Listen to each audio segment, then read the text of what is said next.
नमस्कार, knocking-news.com में आपका स्वागत है। मैं हूं गिरिजेश वशिष्ठ। अभी एक नया बवाल खड़ा हो गया। बवाल क्या खड़ा हो गया, एक टेंशन बढ़ गई है और ये टेंशन बढ़ गई है भारत की सीमा पे। और सीमा पे क्या, भारत की सीमा पे, एन सीमा पे नहीं है लेकिन हमारे नज़दीक है, एशिया में तनाव आ गया है। यूक्रेन और रूस का युद्ध आप देख रहे हैं। अब अमेरिका की नज़र चीन पे है और वो चीन से पंगे लेने में लग गया है। और इन पंगेबाजियों के बीच में चीन की तरफ से सीधे बाइडेन को फ़ोन पे डायरेक्ट कह दिया गया है कि आग से मत फैलो। क्या है मामला, वो कौन सी बातें हैं, वो क्या बैकग्राउंड है जिस वजह से ये नौबत आई है कि चीन के राष्ट्रपति को अमेरिका से कहना पड़ा है कि आग से मत खेलो, हमारे मामले में मत पड़ो। यही शब्द हैं, यही शब्द रिपोर्ट हुए हैं। कहीं मत जाइए, चैनल को सब्सक्राइब कर लीजिए। मैं बातचीत आगे बढ़ाता हूँ, कुछ बैकग्राउंड बताऊँगा, बहुत सारी बातें करेंगे। अगर आप इस चैनल को सपोर्ट करना चाहते हैं, हमारा UPI ID डिस्क्रिप्शन में, उसके ज़रिए आप भुगतान कर सकते हैं। और एक QR कोड भी स्क्रीन पर दिखाई देगा, उसको पेटीएम, ATM जिस तरह की फ़ोनपे टाइप की एप्लीकेशन से स्कैन करके भी आप भुगतान कर सकते हैं। मैं अभी हाजिर हुआ।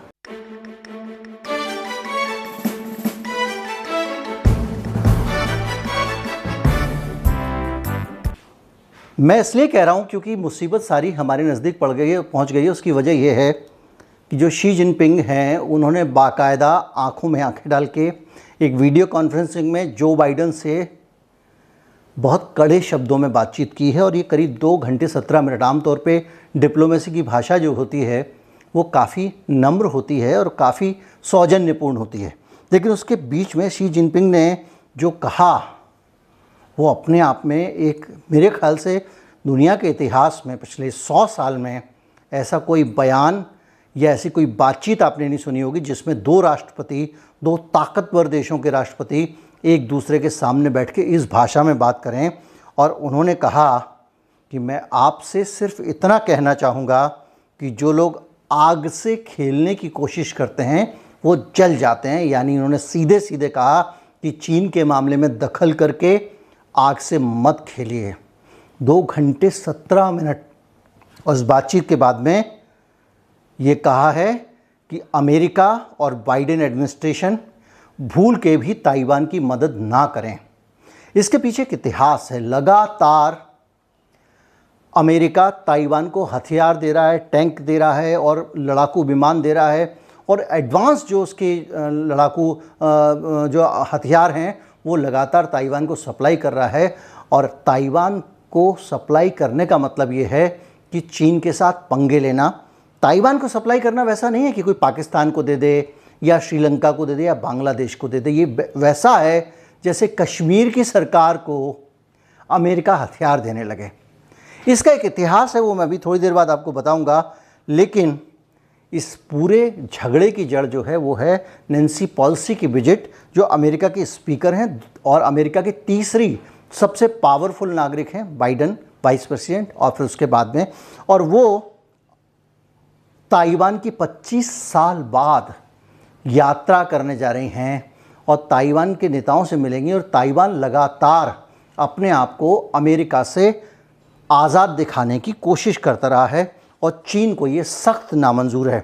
दूसरी तरफ अमेरिका ने भी कहा है कि वो किसी भी हालत में, किसी भी सूरत में कदम पीछे नहीं खींचेगा अगर ताइवान की परिस्थिति को बदलने की कोशिश की।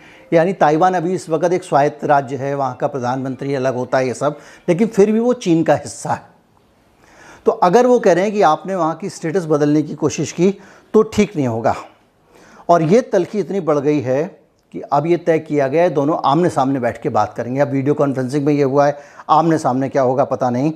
लेकिन कुल मिला के अब ये समझने की ज़रूरत है कि ये जो पूरा तनाव है और इसका बैकग्राउंड क्या है, इस पे हम बात करते हैं। कि जैसे यूक्रेन रूस से अलग हुआ था वैसे ही ताइवान चीन से अलग हुआ है। और अलग हुआ नहीं है, ताइवान बाकायदा चीन का हिस्सा है। और उसको लेकर अब हो ये रहा है कि ताइवान के अंदर जा के अमेरिका उसको उकसा रहा है और कह रहा है कि तुम आज़ाद देश हो, आज़ाद देश हो। जबकि जो संयुक्त राष्ट्र के रेजोल्यूशन के हिसाब से ताइवान चीन का हिस्सा है। अगर इस बात को समझने चलें तो थोड़ा बैकग्राउंड में जाना पड़ेगा। बैकग्राउंड बड़ा रोचक है और बहुत जानना ज़रूरी है। 1895 की लड़ाई से पीछे जाएंगे, वैसे इतिहास इसका पीछे भी बहुत महत्वपूर्ण है, लेकिन 1895 की लड़ाई से ये समझ में आ जाता है। जापान आप जानते हैं पहले बड़ा आक्रामक था, लड़ाकू था और पूरी दुनिया में दखल रखता था। इवन भारत में भी नेताजी सुभाष चंद्र बोस के ज़रिए वो अपने दखल की तैयारी कर रहा था, ये हम सब जानते हैं।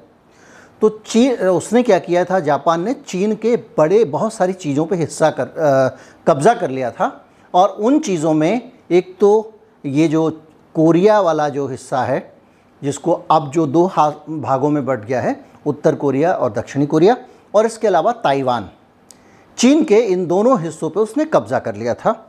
और ये हुआ कि 1945 में जब द्वितीय विश्व युद्ध ख़त्म होने लगा तो अमेरिका ने जापान पे परमाणु बम गिराया। उस दबाव में जापान वहाँ से ताइवान को छोड़कर चला गया। ताइवान चीन का हिस्सा था। इसके बाद वापस ताइवान ने चीन को अपने कब्ज़े में ले लिया। चीन चूँकि उस वक़्त साथी था किसका, फ्रांस, ब्रिटेन, अमेरिका और आपका USSR, इन लोगों के साथ था द्वितीय विश्व युद्ध में। इसके कारण उसकी धमक थी। इसको लेके कुछ घोषणाएं हुई हैं और बहुत सारे समझौते हुए हैं, जिनकी अगर आप बात करें तो डिटेल में काहिरा समझौता हुआ है 1946 में और पोट्सडम समझौता हुआ है 1945 में। और इन घोषणाओं के अनुसार ताइवान को चीन का हिस्सा घोषित कर दिया गया था। लेकिन बात यह है कि जब पॉलिटिक्स होती है तो चीज़ें इतना आसान होती नहीं हैं। जब चीन का हिस्सा ताइवान को घोषित किया गया तो उसमें बड़े सारे सवाल खड़े हो गए और उन सवालों का भी एक बैकग्राउंड है और वो ये है कि वहाँ पे जब चीन वापस आया था जापान से 45 में, जब चीन एक तरह से देखा जाए तो इस हिस्से को, ताइवान को छोड़ के जब वो चले गए थे, तो उस दौरान जो है वो कुमिनतांग की नाम की एक पार्टी थी सत्ता में और जिसके जो राष्ट्रपति थे वो चियांग काई शे थे, जो शासक थे। अब चियांग काई शे जो थे वो और उनकी पार्टी राष्ट्रवादी पार्टी थी। उस पार्टी का दबा के शासन चल रहा था, लेकिन लोग उससे खुश नहीं थे। और इस बीच में एक वामपंथी पूरी बयार आई और माओ त्से तुंग के नेतृत्व में एक जन क्रांति हो गई चीन में, जिसमें बड़ी संख्या में जो चीन की जनता सड़कों पर उतर आई और उसने समाजवादी क्रांति की और उस सरकार को उखाड़ के फेंक दिया। अब हुआ ये कि उस सरकार में जो लोग थे उस सरकार के समर्थक लोग भी थे।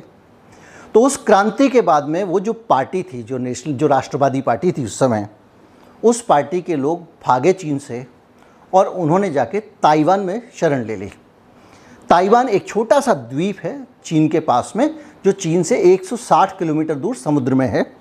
और वहाँ जाके उन्होंने शरण ले ली और वहाँ जाके उन्होंने ये कहा कि हमारा चीन पे शासन था, क्योंकि अब पलायन करके भले ही हम यहाँ आ गए हैं, लेकिन चीन के असली राजा हम ही हैं।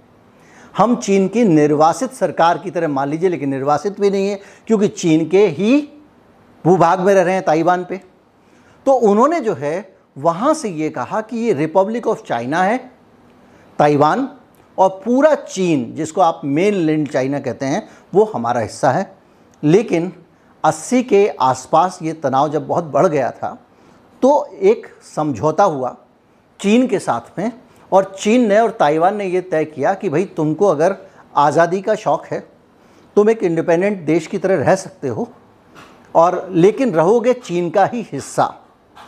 आप याद कीजिए कश्मीर में जिस तरह की बातें हुई, हालांकि बहुत सारी कंट्रोवर्सी है इसमें, लेकिन कश्मीर में जिस तरह का एक समझौता हुआ था, कश्मीर का झंडा अलग था, कश्मीर का प्रधानमंत्री अलग होता था, रक्षा, विदेश और दूसरे मामले जो है वो केवल केंद्र सरकार के पास होते थे, भारत सरकार के पास होते थे।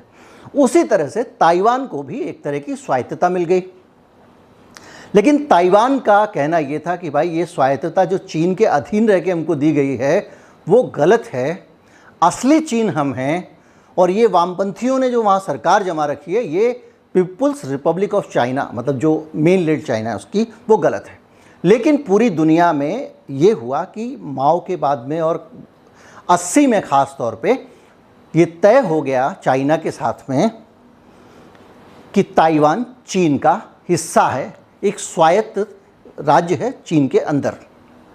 और ये भी तय हो गया कि चीन का ही वहाँ पे कानून चलेगा लेकिन स्वायत्तता के दायरे में, ताकि वहाँ की लोकल सरकार जो चाहे वो कर सके।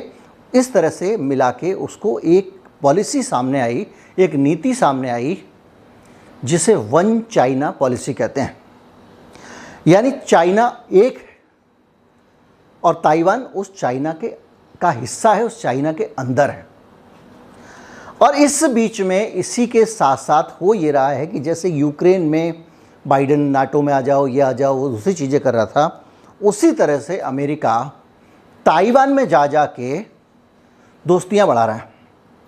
और दोस्तियां बढ़ाते बढ़ाते अब हुआ ये है कि वहाँ पे उसने उसको F-16 और पता नहीं कौन कौन से विमान देना शुरू कर दिए हैं कि ले लो रक्षा के लिए अपनी।